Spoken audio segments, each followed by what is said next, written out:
বিশ্বনবী বলেন, আমার সাহাবীদের ভেতরে একজন সাহাবী আছে, যেই সাহাবীর নাম হলো উবাই ইবনে কাব। উবাই ইবনে কাব কোরআনের ব্যাপারে সব থেকে বেশি জানেন, সব থেকে বেশি পারদর্শী।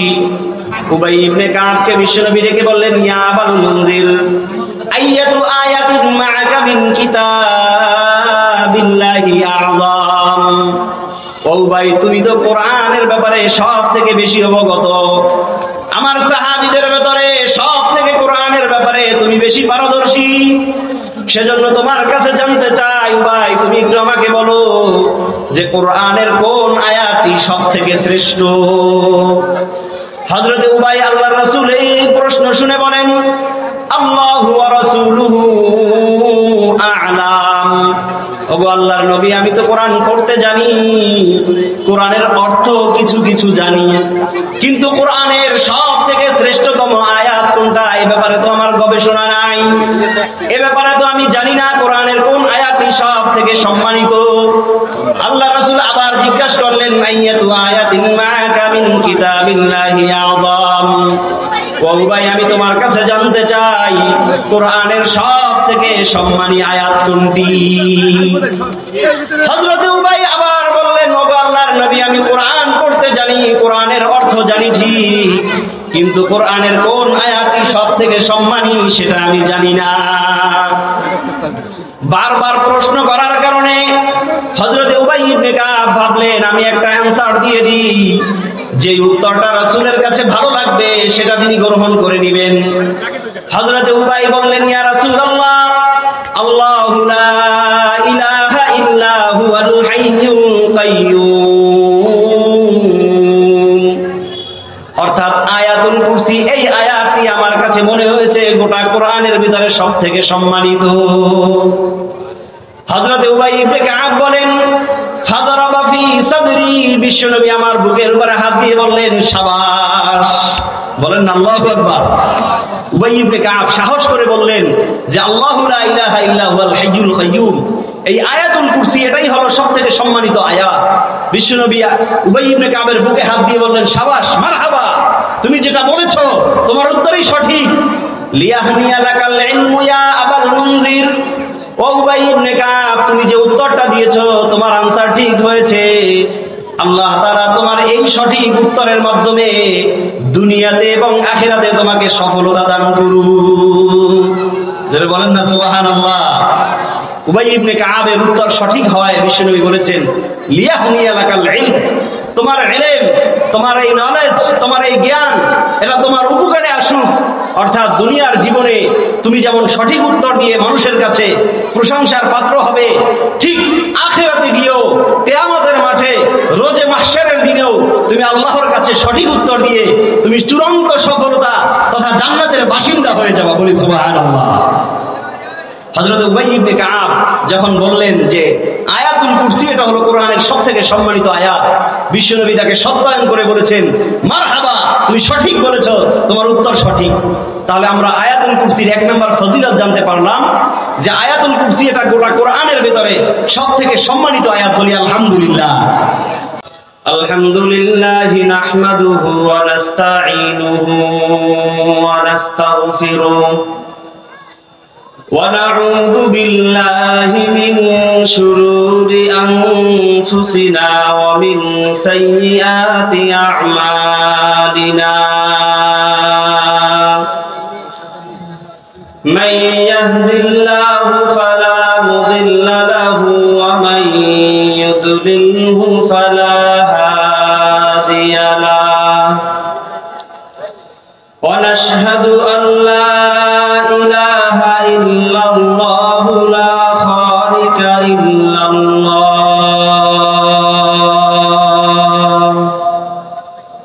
لا خالق إلا الله ولا مالك إلا الله لا محيي إلا الله ولا مميت إلا الله لا رازق إلا الله ولا رادف إلا الله ونشهد أن سيدنا وسندنا وحبيبنا ومولانا محمد الذي علمه الله فأحسن تعليما وأدبه الله فأحسن تأديبا ثم بعثه إلى كافة الناس معلما اللهم فصل وسلم عليه وعلى آله وأصحابه وأزواجه وذرياته وعلماء أمته وفقهاء ملته ونجباء طريقته أجمعين أما بعد فأعوذ بالله من الشيطان الرجيم بسم الله الرحمن الرحيم الله لا إله إلا هو الحي القيوم لا تأخذه سنة ولا نوم إلى آخر الآية وقال النبي صلى الله عليه وسلم من قرأ آية الكرسي دبر كل صلاة مكتوبة لم يمنعه من دخوله الجنة إلا الموت صدق الله مولانا العظيم وصدق رسوله النبي الأمي الكريم ونحن على ذلك لمن الشاهدين والشاكرين والحمد لله رب العالمين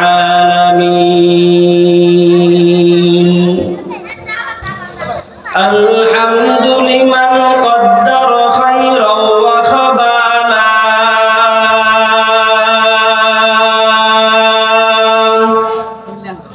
الحمد لمن قدر خيرا وخبالا والشكر لمن صور حسنا وجمالا فرد صمد عن صفة الخلق بريء رب أزلي خلق الخلق كمالا لا زد ولا ند ولا حد لمولى الآن كما كان ولم يلق زوالا لا شبه ولا مثل ولا كفو لمولى لا ولد ولا والد لا عم وخالا الحمد لله বরিশাল জেলার অন্তর্গত উজিরপুর থানাধীন বিকে মাধ্যমিক বিদ্যালয়ের প্রাক্তন ও বর্তমান শিক্ষার্থীদের উদ্যোগে আয়োজিত প্রথম বার্ষিক তাফসিরুল কোরআন মাহফিলের প্রধান অতিথি সম্মানিত সভাপতি আমার সামনে উপবিষ্ট তালেবানে ইলমে নবুওয়াত দূর দূরান্ত থেকে আগত বাবার বয়সী মুরব্বিয়ান এজম আল্লাহ সুবহানাহু ওয়া তাআলার অশেষ দয়ার ইহসান যিনি আমাদেরকে এই বিদ্যাপীঠের উদ্যোগে বিশেষ করে এই বিদ্যালয়ের বর্তমান প্রাক্তন ছাত্রদের উদ্যোগে এ ধরনের একটি জান্নাতি পরিবেশ গড়ার সুযোগ করে দিয়েছেন, এজন্য শুকরিয়া দান বলি আলহামদুলিল্লাহ। মাহফিল আসলে এখন তো আমরা দেখি একটা জান্নাতি পরিবেশ কত সুন্দর এসেছে, কিন্তু এই মাহফিলটি আয়োজন করতে গিয়ে যারা উদ্যোগ নিয়ে আয়োজন করেছে তারা জানে যে এর পেছনে কত শ্রম কত ঘাম জড়েছে। এজন্য আমি আন্তরিকভাবে শুকরিয়া জ্ঞাপন করছি যে সমস্ত ভাইদের বিরামহীন পরিশ্রম ও অক্লান্ত শ্রমের বিনিময়ে আজকের এই জান্নাতি মজলিসটি অনুষ্ঠিত হয়েছে। এজন্য আমি অন্তরের অন্তরস্থল থেকে তাদের শুকরিয়া জ্ঞাপন করছি। তো আমরা যারা এখনো আশেপাশে ঘোরাফেরা করছি, হাট বাজার দিয়ে চায়ের স্টলে বসে আড্ডা দিচ্ছি, সে সমস্ত ভাইদের দৃষ্টি আকর্ষণ করে বলবো যে আপনারা এই তাফসিরুল কোরআন মাহফিলে এসে বসে যান, এই জান্নাতি মজলিসে, এই জান্নাতি বৈঠকে এসে বসে যান। বিশ্বনবী বলেছেন, লা ইয়াকুদু কওমুন ইয়াযকুরুনাল্লাহ। যদি কোনো এলাকায়, যদি কোনো জনগোষ্ঠী, জনপদের মানুষ একসঙ্গে বসে আল্লাহর আলোচনা করে, আল্লাহর জিকির করে, আল্লাহর গুণকীর্তন করে, আমি নবী ঘোষণা দিলাম, ইল্লা হাফাতহুমুল মালাইকা। তারা দেখতেছে শেরে বাংলা বাজার সংলগ্ন বিগ স্কুল মাঠে বসে কিছু মানুষ তাফসিরুল কোরআন মাহফিলে বসেছে, কিছু মানুষ দ্বীনি আলোচনা শুনে, একজন বক্তা ওয়াজ করে আর কিছু মানুষ শোনে। কিন্তু আমি বিশ্বনবী ঘোষণা দিলাম, শুনে নাও, তারা ওই মাঠে বসে নাই, তারা জান্নাতের বাগানের ভিতরে বসে আছে। জোরে বলেন না সুবহানাল্লাহ। তাহলে যারা আশেপাশে ঘোরাফেরা করছেন যে সমস্ত ভাইরা, তাদের দৃষ্টি আকর্ষণ করে বলবো যে এই জান্নাতি পরিবেশে, এই জান্নাতি মজলিসে এসে বসে যান। আল্লাহ তাআলা আমাদেরকে স্পেশাল ফেরেশতাদের টিম দিয়ে আমাদের উপরে রহমত নাজিল করবেন, বলি সুবহানাল্লাহ। যেহেতু এটা তাফসিরুল কোরআন মাহফিল, সেজন্য আমি তাফসির নিয়ে কিছু কথা বলবো। আপনারা জীবনে অনেক তাফসির শুনেছেন, আরো ভবিষ্যতে শুনবেন ইনশাআল্লাহ। আজকে আমি আপনাদের সামনে আমার পঠিত আয়াত তথা আয়াতুল কুরসির কিছু অংশ তেলাওয়াত করেছি। এই পঠিত আয়াতের তাফসির সম্পৃক্ত কিছু কথা আপনাদেরকে শোনাবো। আমরা তো তাফসিরুল কোরআন মাহফিল আশেপাশে বিভিন্ন জায়গায় দেখি, আমাদের এই বরাকোঠাতেই গতকালকেও একটা প্রোগ্রাম হয়েছে, গতকালকে আরো 2-3টা প্রোগ্রাম আশেপাশে হয়েছে, আজকেও চলতেছে বিভিন্ন জায়গায়। এত মাহফিল হয়, কিন্তু দেখা যায় যে মাহফিল শেষে আমি এই মাহফিল থেকে কি শিখতে পারলাম, এখান থেকে আমি কি অর্জন করে নিয়ে গেলাম, সেটা যদি হিসাব করা হয়, দেখা যায় শূন্যের কোঠায় কিছুই শিখতে পারে না। এর একটা কারণ হলো, এই পবিত্র মঞ্চগুলোতে বসে আজ আমরা বিভিন্ন বক্তাদেরকে শুনি যে তারা ইউসুফ জুলেখা, লাইলি মজনু, ফরাত শিরি, রজুগুনি চণ্ডীদাস, এই ধরনের গল্প আর কিচ্ছা কাহিনী দিয়া এ ধরনের মঞ্চগুলোকে নাপাক আর অপবিত্র করেছে। কথা বলেন ঠিক কিনা? কিন্তু আজকে আমরা আমাদের এই ঐতিহাসিক তাফসিরুল কোরআন মাহফিল থেকে সরাসরি তাফসির শিখে যাব ইনশাআল্লাহ। রাজি আছেন তো আপনারা? আল্লাহ সবাইকে কবুল করুন। আমি আপনাদের সামনে কোরআন আল কারীমের যে আয়াত তেলাওয়াত করেছি, এটার নাম হলো আয়াতুল কুরসি। আয়াতুল কুরসির তাফসির করব। তাফসির জানতে আমাদেরকে মোট 4টি বিষয় জানতে হবে। একেবারে সর্বনিম্ন তাফসির বুঝতে আমাদেরকে 4টি বিষয় জানা লাগবে। আজকে তাফসির মুখস্থ করে যাবেন আপনারা। যারা আমার মাইকের আওয়াজ শুনতেছেন, হাট বাজারে বসে, চায়ের স্টলে বসে, অথবা পর্দার অন্তরালে যে সমস্ত মা ভগ্নীগণ আছেন, আপনারা মনোযোগ সহকারে শুনবেন। আমি কোনো গল্প বলবো না, কোনো কিচ্ছা বলবো না, সরাসরি ডিরেক্ট কোরআন থেকে তাফসির করবো, বলি আলহামদুলিল্লাহ। যে কোনো সূরা বা আয়াতের তাফসির করতে আমাদেরকে 4টি বিষয় জানতে হয়। 1 নাম্বার সেই সূরা বা আয়াতের পরিচয়। 2য় নাম্বার ওই সূরার শানে নুজুল বা ওই আয়াতটি কেন অবতীর্ণ হয়েছিল, পটভূমি কি ছিল, এটা আমাদেরকে জানতে হবে। 3য় নাম্বার এই আয়াতের গুরুত্ব বা ফজিলত কি, এটা যদি আমরা পড়ি, পাঠ করি, আমাদের কি লাভ। 4র্থ নাম্বার দুনিয়াবি উপকারিতা কি, এই আয়াত থেকে আমরা কি শিখতে পারলাম, এই হাদিস থেকে আমরা কি জানতে পারলাম, এই উপকারিতা। এই 4টি বিষয় আমি আপনাদের সামনে আলোচনা করব। 1 নাম্বার বিষয় হলো যে আয়াতুল কুরসি, এই আয়াতের পরিচয় কি। এই আয়াতের পরিচয় হলো, এই আয়াতটি কোরআনুল কারীমের সর্বপ্রথম পারা, অর্থাৎ 1 নাম্বার পারায় অবস্থিত। 2য় নাম্বার পরিচয়, এটি কোরআনুল কারীমের ভিতরে 114টি সূরা আছে, সেই 114টি সূরার মধ্য থেকে 2য়তম সূরার একটি আয়াত। 3য়তম পরিচয়, এই আয়াতটি সূরাতুল বাকারার 255 নম্বর আয়াত, বলি আলহামদুলিল্লাহ। তাহলে আমরা আয়াতুল কুরসির একটা সংক্ষিপ্ত পরিচয় পেয়েছি। মুফাসসিরগণ বলেন যে আয়াতুল কুরসির আরো 5টি নাম পাওয়া যায় তাফসীর গ্রন্থ। একটি নাম হলো আযমুল কোরআন, এর আরেকটি নাম হলো সাইয়্যিদাতুল আইল কোরআন। এ ধরনের আমরা যেটা নাম জানি আয়াতুল কুরসি, আমাদের দেশে অনেকে বলে আয়াতুল কুরসি। এই শব্দটা ভুল, শব্দটা আয়াতুল কুরসি না, আয়াতুল কুরসি। এই শব্দটা ভুল উচ্চারণ করে অনেকে। তাহলে আমরা চারটি বিষয়ের এক নম্বর বিষয়টা মোটামুটি বুঝতে পেরেছি যে আয়াতুল কুরসির পরিচয় কি। আয়াতুল কুরসি প্রথমতম পারার আয়াত, আয়াতুল কুরসি কোরআনের দ্বিতীয়তম সূরার আয়াত, আয়াতুল কুরসি সূরাতুল বাকারার 255 নম্বর আয়াত। বলি আলহামদুলিল্লাহ। দ্বিতীয় নম্বর বিষয় যে আয়াতুল কুরসির শানে নুজুল কি, কোন ঘটনার প্রেক্ষিতে আল্লাহ তাআলা এই আয়াতটি নাজিল করেছেন। ভাইরা আমার, বন্ধুরা আমার, লক্ষ্য করুন, জগৎ বিখ্যাত মুফাসসির আল্লামা শিহাবুদ্দিন মাহমুদ আলুসি তার তাফসিরে রুহুল মাআনির ভিতরে লেখেন, আল্লামা জাহরুল্লাহ জামাখশরী তার তাফসিরে কাশফের ভিতরে বলেন, আল্লামা ফখরুদ্দিন রাজি তার তাফসিরে কাবীরি তথা মাফাতিহুল গায়বের ভিতরে উল্লেখ করেন, গোটা কোরআনের যতগুলো আয়াত আছে, যতগুলো সূরা আছে, প্রত্যেকটি আয়াত এবং সূরার পেছনে একটা শানে নুজুল আছে। প্রত্যেকটি আয়াত অবতীর্ণ হওয়ার পেছনে নির্দিষ্ট একটা পটভূমি আছে, ঘটনা আছে। কিন্তু আয়াতুল কুরসি এমন একটি আয়াত, যেই আয়াতটি নাজিল হওয়ার পেছনে কোনো পটভূমি আছে কিনা মুফাসসিরগণ বলেন নাই।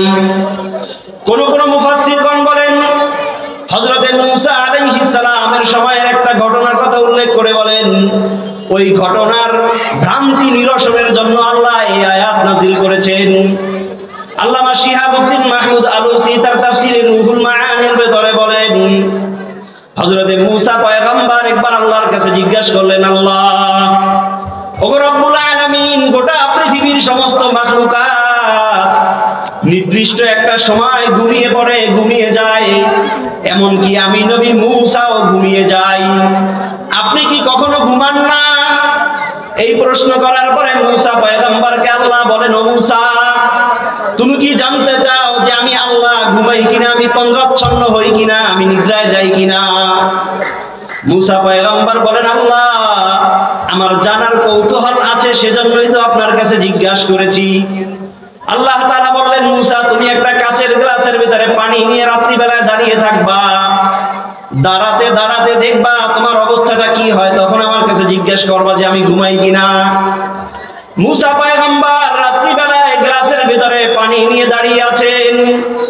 যখন অর্ধরাত্রি হয়ে যায়, মূসা আলাইহিস সালামের হঠাৎ তন্দ্রাচ্ছন্ন অবস্থা হয়ে একটা কাঁপুনি লেগে প্রকম্পিত হয়ে মূসা আলাইহিস সালামের হাত থেকে পানি পড়ে যায়। রাত যখন আরেকটু গভীর হয়, মূসা আলাইহিস সালাম রাত 3টা যখন বেজে গেছে, হঠাৎ করে প্রকম্পিত হয়ে তন্দ্রাচ্ছন্ন হয়ে হাত থেকে গ্লাসটা পড়ে ভেঙে গেছে। মূসা আলাইহিস সালাম আল্লাহর কাছে বললেন, আল্লাহ, আমি ঘুমানোর পরে কিছু রাত যাওয়ার পরে আমার হাত থেকে পানি পড়ে গেছে, রজনী আর একটু গভীর হওয়ার পরে আমার হাত থেকে পড়ে গ্লাসটাও ভেঙে গেছে, আমাকে এবার একটু বুঝিয়ে দেন যে আপনি ঘুমান কিনা। আল্লাহ তাআলা মূসা পয়গম্বরকে ডেকে বললেন, ও মূসা, তোমার মতো একজন নবী, তোমার মতন একজন পয়গম্বর, যার দিকে তাকিয়ে আছে গোটা বনি ইসরাইলের জাতি, তোমার মতন একজন নবী যদি ঘুমিয়ে থাকার কারণে তার হাত থেকে পানি পড়ে যায়, তার হাত থেকে গ্লাস পড়ে যদি ভেঙে যায়, গোটা বিশ্বটা আমি রব্বুল আলামিনের হাতের ভিতরে এভাবে আছে। মূসা নবীকে আল্লাহ তাআলা বুঝিয়ে দিলেন, ও মূসা, যেহেতু গোটা পৃথিবীটা আমার হাতের ভেতরে, আমি আল্লাহ যদি ঘুমিয়ে যাই, আমি মালিক যদি তন্দ্রাচ্ছন্ন হই, তাহলে পুরো পৃথিবীটা প্রকম্পিত হয়ে এভাবে ধ্বংস হয়ে যাবে। কোন মুফাসসিরগণ বলেছেন যে এই আয়াতটি, আয়াতুল কুরসি নাজিল হওয়ার পেছনে এই মূসা আলাইহিস সালামের এই ঘটনাটির সম্পৃক্ততা আছে। তবে অধিকাংশ মুফাসসির বলেছেন যে আয়াতুল কুরসির কোনো শানে নুজুল নাই, এর কোনো নির্দিষ্ট পটভূমি নাই। আমি বলেছিলাম আপনাদের সামনে আয়াতুল কুরসির তাফসীর করতে গিয়ে 4টি বিষয় বলবো। 1 নাম্বার বিষয় হলো আয়াতুল কুরসির পরিচয়। দ্বিতীয় নাম্বার বিষয় ছিল যে আয়াতুল কুরসি এটার শানে নুজুল কি, এটার অবতীর্ণ হওয়ার পটভূমি কি। তৃতীয় নাম্বার বিষয় যে আয়াতুল কুরসির গুরুত্ব কি হাদিসের আলোকে। এক নাম্বার গুরুত্ব, আয়াতুল কুরসিকে বলা হয় আযমুল আয়াত। গোটা কোরআনের ভিতরে যতগুলো আয়াত আছে এর মধ্যে সব থেকে সম্মানী আয়াত হলো আয়াতুল কুরসি। যারা বলেন না সুবহানাল্লাহ। তাহলে গোটা কোরআনের ভিতরে ৬৬৬৬টি আয়াত আছে। এই আয়াতের মধ্য থেকে সব থেকে সম্মানিত আয়াত হলো আয়াতুল কুরসি। কোন আয়াত সবাই একটু বলেন? আয়াতুল কুরসি। আবু দাউদ শরীফের একটি হাদিসের কিতাব আছে, আবু দাউদ শরীফ। আবু দাউদ শরীফের ১৪৬০ নম্বর হাদিস। বিশ্বনবী বলেন, আমার সাহাবীদের ভেতরে একজন সাহাবী আছে, যেই সাহাবীর নাম হলো উবাই ইবনে কাব। উবাই ইবনে কাব কোরআনের ব্যাপারে সব থেকে বেশি জানেন, সব থেকে বেশি পারদর্শী। উবাই ইবনে কাবকে বিশ্বনবী ডেকে বললেন, ইয়া আবাল মুনজির, আইয়াতু আয়াতিন মাআকা মিন কিতাবিল্লাহি আযম। ও ভাই, তুমি তো কোরআনের ব্যাপারে সব থেকে বেশি অবগত, আমার সাহাবীদের ভেতরে সব থেকে কোরআনের ব্যাপারে তুমি বেশি পারদর্শী। সেজন্য তোমার কাছে জানতে চাই ভাই, তুমি একটু আমাকে বলো যে কোরআনের কোন আয়াতটি সব থেকে শ্রেষ্ঠ। হযরত উবাই আল্লাহর রাসূল এই প্রশ্ন শুনে বলেন, আল্লাহু ওয়া রাসূলুহু আ'লাম। ওগো আল্লাহর নবী, আমি তো কোরআন পড়তে জানি, কোরআনের অর্থ কিছু কিছু জানি, কিন্তু কোরআনের সব থেকে শ্রেষ্ঠতম আয়াত কোনটা এই ব্যাপারে তো আমার গবেষণা নাই, এ ব্যাপারে তো আমি জানি না কোরআনের কোন আয়াতটি সব থেকে সম্মানিত। আল্লাহ রাসূল আবার জিজ্ঞাসা করলেন, আইয়াতু আয়াতিন মাআকা মিন কিতাবিল্লাহি আযম। ও ভাই, আমি তোমার কাছে জানতে চাই কোরআনের সব থেকে সম্মানী আয়াত কোনটি। হযরত উবাই আবার বললেন, ওগো আল্লাহর নবী, আমি কোরআন পড়তে জানি, কোরআনের অর্থ জানি ঠিক, কিন্তু কোরআনের কোন আয়াতটি সব থেকে সম্মানী সেটা আমি জানি না। বারবার প্রশ্ন করার কারণে হযরত উবাই ইবনে কাব ভাবলেন, আমি একটা অ্যানসার দিয়ে দিই, যে উত্তরটা রাসূলের কাছে ভালো লাগবে সেটা তিনি গ্রহণ করে নেবেন। হযরত উবাই বললেন, ইয়া রাসূলুল্লাহ, আল্লাহু লা ইলাহা ইল্লা হুয়াল হাইয়ুল কাইয়্যুম। অর্থাৎ আয়াতুল কুরসি, এই আয়াতটি আমার কাছে মনে হয়েছে গোটা কোরআনের ভিতরে সব থেকে সম্মানিত। হযরত উবাই ইবনে কাব বলেন, ফাযরাবা ফি সাদরি, বিশ্বনবী আমার বুকের উপরে হাত দিয়ে বললেন, শাবাশ। বলেন না আল্লাহু আকবার। উবাই ইবনে কাব সাহস করে বললেন যে আল্লাহু লা ইলাহা ইল্লা হুয়াল হাইয়ুল কাইয়্যুম, এই আয়াতুল কুরসি এটাই হলো সবথেকে সম্মানিত আয়াত। বিশ্বনবী উবাই ইবনে কাবের বুকে হাত দিয়ে বললেন, শাবাশ, মারহাবা, তুমি যেটা বলেছো তোমার উত্তরই সঠিক। লিয়াহনিয়া লাকাল ইলমু ইয়া আবাল মুনজির। ও উবাই ইবনে কাব, তুমি যে উত্তরটা দিয়েছো তোমার আনসার ঠিক হয়েছে। আল্লাহ তাআলা তোমার এই সঠিক উত্তরের মাধ্যমে দুনিয়াতে এবং আখিরাতে তোমাকে সফলতা দান করুন। যারা বলেন না সুবহানাল্লাহ। উবাই ইবনে কাবের উত্তর সঠিক হওয়ায় বিশ্বনবী বলেছেন, লিয়াহনিয়া লাকাল ইলম, তোমার ইলম, তোমার এই নলেজ, তোমার এই জ্ঞান, এটা তোমার উপকারে আসুক। অর্থাৎ দুনিয়ার জীবনে তুমি যেমন সঠিক উত্তর দিয়ে মানুষের কাছে প্রশংসার পাত্র হবে, ঠিক আখিরাতে গিয়েও কিয়ামতের মাঠে রোজে মাহশারের দিনেও তুমি আল্লাহর কাছে সঠিক উত্তর দিয়ে তুমি চূড়ান্ত সফলতা তথা জান্নাতের বাসিন্দা হয়ে যাবে। বলি সুবহানাল্লাহ। হযরত উবাই ইবনে কাব যখন বললেন যে আয়াতুল কুরসি এটা হলো কোরআনের সবথেকে সম্মানিত আয়াত, বিশ্বনবী তাকে সত্যায়ন করে বলেছেন, মারহাবা, তুমি সঠিক বলেছো, তোমার উত্তর সঠিক। তাহলে আমরা আয়াতুল কুরসির এক নম্বর ফজিলত জানতে পারলাম যে আয়াতুল কুরসি এটা গোটা কোরআনের ভিতরে সবথেকে সম্মানিত আয়াত। বলি আলহামদুলিল্লাহ। দ্বিতীয় নম্বর ফজিলত, এটা তিরমিজি শরীফের 2878 নম্বর হাদিস। হযরত আবু হুরায়রা রাদিয়াল্লাহু তাআলা আনহু বলেন, عن أبي هريرة رضي الله تعالى عنه قال قال رسول الله صلى الله عليه وسلم إن لكل شيء سلاما। বিশ্বনবী বলেন, প্রত্যেকটা জিনিসের একটা শীর্ষ চূড়া আছে, একটা উঁচু জায়গা আছে। ওয়াসানামুল কুরআনি সূরাতুল বাকারা, আর গোটা কোরআনের শীর্ষ চূড়া, গোটা কোরআনের শৃঙ্গ, তার সর্বোচ্চ স্থান হলো সূরাতুল বাকারা। শুধু তাই নয়, ফিহা আয়াতুন ওয়া হিয়া সাইয়্যিদাতু আইল কুরআন। ও উম্মত শুনে রাখো, কোরআনের ভেতরে যতগুলো আয়াত আছে, এই আয়াতের মধ্য থেকে সব থেকে আয়াতের সর্দার হলো আয়াতুল কুরসি। জোরে বলেন না সুবহানাল্লাহ। তাহলে আমরা দ্বিতীয় নাম্বার ফজিলত জানতে পারলাম যে আয়াতুল কুরসি এটা হলো কোরআনুল কারীমের সর্দার। যত আয়াত আছে সমস্ত আয়াতের সর্দার কি? আয়াতুল কুরসি। চতুর্থ নাম্বার ফজিলত, হযরত উবাই ইবনে কাব রাদিয়াল্লাহু তাআলা আনহু থেকে বর্ণিত একটি হাদিস, বিশ্বনবী বলেন, ফি হাতাইনি সূরাতাইনি ফি সূরাতিল বাকারাতি ওয়া সূরাতি আলি ইমরান। সূরাতুল বাকারা এবং সূরাতু আলি ইমরানের ভিতরে, দুইটি সূরার ভিতরে আল্লাহ তাআলা দুইটি আয়াত দান করেছেন।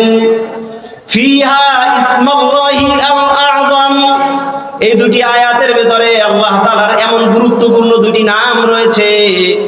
ইসমুল্লাহিল আযম ইযা দুইয়া বিহি আজাবা। পৃথিবীর কোন মানুষ যে কোনো প্রয়োজনের জন্য যদি আল্লাহর কাছে এই আয়াতুল কুরসির এই দুটি নাম নিয়ে আল্লাহর কাছে প্রার্থনা করে, কোন মানুষ যদি আল্লাহর কাছে দোয়া করে, আমি নবী ঘোষণা দিলাম তার দোয়া করতে দেরি হবে, আল্লাহর দরবারে ওই দোয়া পৌঁছাতে দেরি হয় না। জোরে বলেন না সুবহানাল্লাহ। সেই আয়াতের ভেতরে এই নাম দুইটি কি? আল হাইয়ুল আল কাইয়ুম। আল হাইয়ু আল কাইয়ুম, এই নাম দুটি নিয়ে যদি কেউ আল্লাহর কাছে দোয়া করে, তার ওই দোয়া আল্লাহর কাছে পৌঁছে যায়। লাইসা বাইনাহু ওয়া বাইনাল্লাহি হিজাব, আল্লাহর মাঝে আর ওই বান্দার মাঝে কোনো পর্দা থাকে না। বলি আল্লাহু আকবার। তাহলে আয়াতুল কুরসি এটা কোরআনুল কারীমের সবথেকে গুরুত্বপূর্ণ আয়াত, সবথেকে সম্মানিত আয়াত, সমস্ত আয়াতের সরদার। এমনকি আয়াতুল কুরসির ভিতরে আল্লাহ তাআলার দুইটি নাম ব্যবহার করা হয়েছে, যেই দুইটি নামের কথা বলা হয়েছে।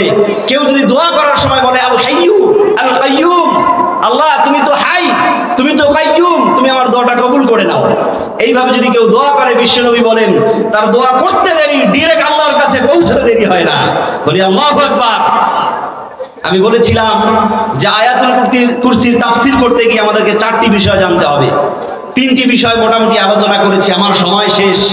এজন্য সর্বশেষ যে বিষয়টি, যে আয়াতুল কুরসি আমাদের কি কি কাজে আসবে পার্থিব জীবনে, আমাদের দৈনন্দিন জীবনে আমাদের কি কি উপকারে আসবে আয়াতুল কুরসি, এগুলো আমরা জেনে নিব। রাজি আছেন তো ইনশাআল্লাহ?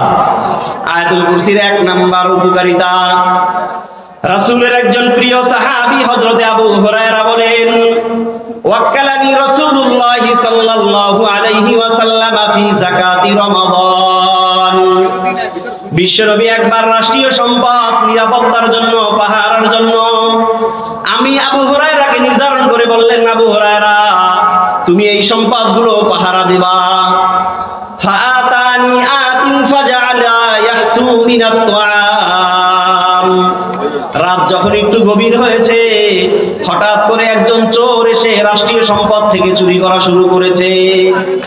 হযরত আবু হুরায়রা বলেন, ফাআখাযতু বিয়াদাইহি, সাথে সাথে গিয়ে আমি ওই চোরের হাত ধরে ফেললাম, ধরে বললাম তুমি রাষ্ট্রীয় সম্পদ বাইতুল মালের সম্পদ কেন চুরি করো? তখন ওই লোকটা জবাব দিল, লিহাজাতুন শাদীদা ওয়া আলাইয়া ইয়াল। ভাই আমাকে আজকের মতো ছেড়ে দাও, আমার অনেক বড় পরিবার রয়েছে, আমার বাবা আমার মা তারা অচল হয়ে ঘরের ভেতরে পড়ে আছে, আমি রুজি রোজগার করতে পারি না, আমার বাবা মার জীবিকা নির্বাহ করতে পারি না, আমাকে আজকের মতো ছেড়ে দাও। হযরত আবু হুরায়রা বলেন, এই কথা শুনে আমার অন্তরে দয়া আসলো, আমি তাকে ছেড়ে দিলাম। দ্বিতীয় দিন ঠিক রজনী গভীর হতেই আবার সেই চোর এসে হাজির, আবার এসে সেখান থেকে চুরি করতে শুরু করেছে। এইভাবে 3 দিন যখন অতিবাহিত হয়ে যায়, চতুর্থ দিন ওই চোর এসে চুরি করার সময় হযরতে আবু হুরায়রা তার হাতটা ধরে ফেললে সে বলছে, লা উরফা আন্নাকা ইলা রাসূলিল্লাহ, আজকে আর আমি তোমাকে ছেড়ে দিব না, আমি বিশ্বনবীর দরবারে তোমাকে নিয়ে যাব। তুমি কেন রাষ্ট্রীয় সম্পদ বাইতুল মাল থেকে প্রতিদিন এভাবে চুরি করো? তখন ওই চোর আবু হুরায়রাকে বলেন, ভাই আমি তোমাকে এমন একটি কালিমা, এমন একটি আয়াত শিক্ষা দিতে চাই, যদি তুমি রাত্রি বেলায় ঘুমের সময় এই আয়াতটি পড়ে ঘুমাও, তাহলে আমি তোমাকে গ্যারান্টি দিলাম তোমার মাল আর সম্পদ কোনোদিন কেউ চুরি করতে পারবে না। জোরে বলেন না সুবহানাল্লাহ। যদি কেউ এই আয়াতটি পড়ে তাহলে তার কোনোদিন কোনো সম্পদ চুরি হবে না। মুফাসসিরগণ বলেন এই সহিহ হাদিসের আলোকে যদি কেউ আয়াতুল কুরসি কোনো ঘরের ভিতরে পড়ে ঘুমায়, ওই ঘরকে নিরাপত্তা দেওয়ার জন্য আল্লাহ তাআলা আসমান থেকে সরাসরি ফেরেশতা নিযুক্ত করে দেন, বলি সুবহানাল্লাহ। তাহলে আমরা যখন রাত্রি বেলায় ঘুমিয়ে যাব, আয়াতুল কুরসি ঘরে পড়ে তারপরে ঘুমাবো, আল্লাহ তাআলা আমাদের ঘরকে চোর ডাকাতের হাত থেকে রক্ষা করবেন, বলি আলহামদুলিল্লাহ। দ্বিতীয় নাম্বার উপকারিতা, যাদের উপরে ব্ল্যাক ম্যাজিক করা হয়েছে, কালো জাদু, বান্টনা, কুফুরি কালাম, কি এই ধরনের রোগে আক্রান্ত আছে না অনেক মানুষ, যে কুফুরি কালাম করা হয়েছে, জাদুটোনা করা হয়েছে, বান মারা হয়েছে। যদি কোনো ব্যক্তি নিয়মিত আয়াতুল কুরসি পানির ভিতরে পড়ে ফু দিয়ে যদি কেউ ওই পানি পান করে, মুফাসসিরগণ বলেন আয়াতুল কুরসি নিয়মিত পান করলে ওই মানুষটার শরীরের ভিতরে যদি ব্ল্যাক ম্যাজিক, কালো জাদু, বান্টনা, কুফুরি কালাম থাকে, গাছের সাথে, মাছের সাথে, পানির সাথে, প্রাণীর সাথে যদি তাকে বান মারা হয়, তাহলে আয়াতুল কুরসি এমন পাওয়ারফুল আয়াত যে এই আয়াতুল কুরসির পানি পড়া পান করার সাথে সাথে আল্লাহ তার ব্ল্যাক ম্যাজিক কেটে দেবে। জোরে বলেন না সুবহানাল্লাহ। চতুর্থ নাম্বার উপকারিতা, আয়াতুল কুরসি যদি কোনো বাচ্চা রাত্রিবেলায় কান্না করে, সেই বাচ্চার উপরে অনেক সময় দিনের বেলায় বদনজর লাগতে পারে, অনেক সময় বাচ্চার গায়ে বাতাস লাগতে পারে। এই বাতাস লাগলে অথবা বদনজর লাগলে যদি কেউ আয়াতুল কুরসি পড়ে বাচ্চার গায়ে ফু দেয়, সাথে সাথে ওই বাচ্চার কান্না বন্ধ করে দিবেন আল্লাহ, বলি সুবহানাল্লাহ। আজকে আমরা এই আমলগুলো জানি না। আমরা আমাদের বাচ্চা কান্না করলেই হুজুরের কাছে দৌড়ে যাই, রাত 3টা বাজে ইমাম সাহেবের দরজার উপরে ডাক দিই, হুজুর তাড়াতাড়ি ওঠেন, আমার বাচ্চা কান্না করতেছে, কেমন যেন ছটফট ছটফট করতেছে। আজকে কোরআনের এই আমলগুলো আমরা জানি না। কোরআনের আয়াতুল কুরসি পড়ে ফু দেন, ইমাম সাহেবের কাছে যাওয়া লাগবে না, মাদ্রাসার হুজুরের কাছে যাওয়া লাগবে না, আয়াতুল কুরসি পড়ে ফু দেন, সাথে সাথে ওই বাচ্চা কান্না বন্ধ হয়ে যায়, বলি আলহামদুলিল্লাহ। 5 নাম্বার ফজিলত, যদি কোনো ব্যক্তির পেটে ব্যথা হয়, হঠাৎ করে পেটে ব্যথা, গ্যাস্ট্রোলজির প্রবলেম, প্রেগন্যান্সির ব্যথা, অ্যাপেন্ডিসাইটের ব্যথা, যে কোনো কারণে যদি তার পেটের ভিতরে ব্যথা হয়, বদহজমের কারণে ব্যথা, সেই লোকটা যদি সাথে সাথে ঠান্ডা পানির ভিতরে আয়াতুল কুরসি পড়ে ফু দিয়ে পানি খায়, মুফাসসিরগণ বলেন আল্লাহ তাআলা সাথে সাথে তার পেটে ব্যথা ভালো করে দেয়। যদি বলেন না সুবহানাল্লাহ। তাহলে আয়াতুল কুরসির আরেকটি উপকারিতা হলো যে যদি কারো পেটে ব্যথা হয়, সে আয়াতুল কুরসি ফু দিয়ে পানির ভিতরে পড়ে ফু দিয়ে যদি পানি পান করে, আল্লাহ তাআলা তার পেটে ব্যথা ইনস্ট্যান্ট ভালো করে দিবেন, বলি সুবহানাল্লাহ। আরেকটি উপকারিতা, যে সমস্ত মানুষেরা বলেন রাত্রি বেলায় ঘুম হয় না, সারাদিন আমি শ্রমজীবী, আমি কর্মজীবী, আমি ক্ষেত খামারে কাজ করি, বিভিন্ন প্রকার কাজ করার পরে রাত্রিবেলায় বালিশে মাথা লাগানোর পরে আমার ঘুম আসে না, সেই মানুষটি যদি রাত্রিবেলায় ঘুমের সময় আয়াতুল কুরসি পড়ে বুকে ফু দিয়ে ঘুমায়, মুফাসসিরগণ বলেন আল্লাহ তাআলা তাকে সুনিদ্রার ব্যবস্থা করে দিবেন। যাদের ঘুম আসে না, ছটফট করে, বালিশের এই পাশ থেকে ওই পাশে যায়, কাজ পরিবর্তন করে, কোনো কিছুতেই তার কাজ হচ্ছে না, সে যদি আয়াতুল কুরসি পড়ে বুকে ফু দিয়ে ঘুমিয়ে যায়, আল্লাহ তাআলা তার ওই নিদ্রাকে সুনিদ্রায় রূপান্তরিত করে দিবেন, বলি সুবহানাল্লাহ। আয়াতুল কুরসির আরেকটি ফজিলত, সর্বশেষ ফজিলত আপনাদেরকে বলবো, একটু মনোযোগ সহকারে শুনেন এই ফজিলতটি। বুলুগুল মারাম একটি হাদিসের কিতাব আছে, এই হাদিসের 97 নম্বর হাদিস। আমি আপনাদের সামনে যতগুলো আয়াত বলেছি, হাদিস বলেছি, প্রত্যেকটি হাদিস নাম্বার সহকারে বলেছি, কারণ কারো যদি সন্দেহ হয়, আজকে স্মার্টফোনের যুগ, আপনারা এই বিজ্ঞান টেকনোলজির যুগে সার্চ দিয়ে দেখতে পারবেন হাদিস নাম্বারগুলো। বুলুগুল মারাম হাদিসের 97 নম্বর হাদিস, বিশ্বনবী বলেন মান ক্বারা আয়াতুল কুরসি দুবুরা কুল্লি সালাতিন মাকতুবা,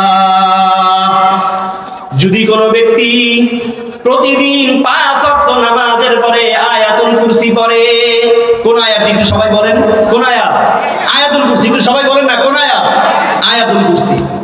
মান ক্বারা আয়াতুল কুরসি দুবুরা কুল্লি সালাতিন মাকতুবা, যদি কোনো বান্দা প্রতিদিন 5 ওয়াক্ত নামাজের পরে আয়াতুল কুরসি পাঠ করে, বিশ্বনবী বলেন আমি ঘোষণা দিয়ে বললাম লাম ইয়ামনাহু মিন দুখুলিহিল জান্নাহ, ওই মানুষটার মাঝে আর জান্নাতের মাঝে একটাই প্রতিবন্ধকতা, সেটা হলো তার মৃত্যু। মুফাসসিরগণ বলেন তার মাঝে আর জান্নাতের মাঝে প্রতিবন্ধকতা মৃত্যু বলতে কি বোঝায়?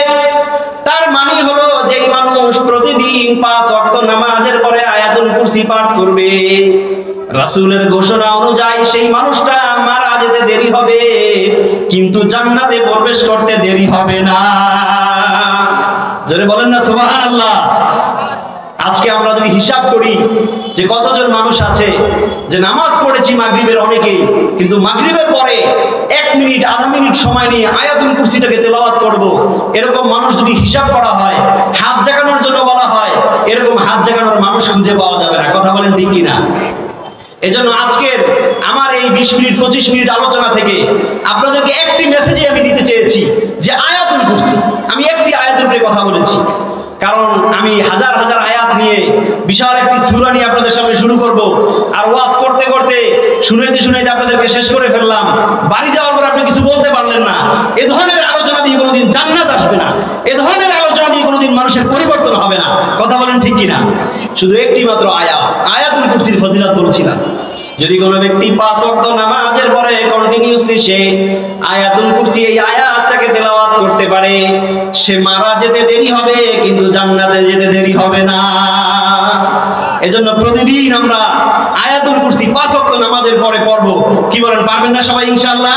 কারা কারা পারবেন একটু হাতটা জাগান। আল্লাহ তুমি সবাইকে কবুল করে নাও, আমিন। এই যে সামনে আমাদের ইশারের নামাজ, ইশারের নামাজের পরে যদি একটু সময় নিয়ে 1 মিনিট 1.5 মিনিট সময় নিয়ে আপনি আয়াতুল কুরসিটা পড়েন আর নামাজটা পড়ে বের হয়েছেন, মসজিদ দিয়ে বাড়িতে যাচ্ছেন, প্রতিমধ্যে আপনি ইন্তেকাল করেছেন, বিশ্বনবীর গ্যারান্টি অনুযায়ী আপনি মারা যেতে দেরি, আপনার জান্নাতে যেতে দেরি হবে না। বলি আল্লাহু আকবার। এজন্য আমরা 5 ওয়াক্ত নামাজের পরে আয়াতুল কুরসি পড়তে পারবো না ইনশাআল্লাহ? ইনশাআল্লাহ। কোন নামাজের পরে কোন সূরার আমল করব সংক্ষিপ্ত সময় আরেকটু বলে দেই। সূরা ইয়াসিন প্রতিদিন ফজরের পরে আমরা তেলাওয়াত করব। বিশ্বনবী হাদিসের ভেতরে বলেছেন, মান ক্বারাআ সূরাতা ইয়াসিন সাদরান নাহার, উম্মত যদি তোমরা পারো প্রতিদিন ফজরের পরে সকালবেলা সূরাতু ইয়াসিন তুমি পাঠ করো। কেন তুমি যদি সূরা ইয়াসিন সকালবেলা পাঠ করো, আমি নবী ঘোষণা দিলাম, ইল্লা কুযিয়াত হাজাতুহু, তুমি যেদিন সকালবেলা সূরা ইয়াসিন পাঠ করবা ওই দিনের সমস্ত প্রয়োজন আল্লাহ তাআলা নিজ কুদরতে তোমার মিটাইয়া দিবেন। জোরে বলেন না সুবহানাল্লাহ। তাহলে ফজরের পরে আমরা সূরা ইয়াসিনের আমলটা করব। কি সবাই পারবেন না ইনশাআল্লাহ? দ্বিতীয় নাম্বার, মাগরিবের নামাজের পরে আমরা সূরাতুল ওয়াকিয়া পাঠ করব। বিশ্বনবী বলেছেন, মান ক্বারাআ সূরাতাল ওয়াকিআতি ফি কুল্লি লাইলা, যদি কোনো উম্মত প্রতিদিন মাগরিবের পরে রাত্রি বেলায় সূরাতুল ওয়াকিয়া পাঠ করে, লাম তুসিবহু ফাকাতুন আবাদা, যেই ব্যক্তি প্রতিদিন সূরাতুল ওয়াকিয়া পাঠ করবে আমি নবী তার জন্য শুভ সংবাদ দিচ্ছি, কোনদিন তাকে দারিদ্রতা স্পর্শ করবে না। যারা বলেন না সুবহানাল্লাহ। তাহলে আমরা ফজরের পরে সূরা ইয়াসিন এবং মাগরিবের পরে সূরাতুল ওয়াকিয়া আর 5 ওয়াক্ত নামাজের পরে আয়াতুল কুরসির আমলটা করব। পারবো না ইনশাআল্লাহ? আল্লাহ তাআলা আমাদের সবাইকে যে পঠিত আয়াতের তাফসীর করতে চেয়েছি, আমি সেই তাফসীরের আলোকে যে আমলগুলোর কথা বলেছি সেই আমলগুলো অনুযায়ী আমল করার তৌফিক দান করুক। সবাই বলি আমিন। ওয়া আখিরু দাওয়ানা আলহামদুলিল্লাহি রাব্বিল আলামিন।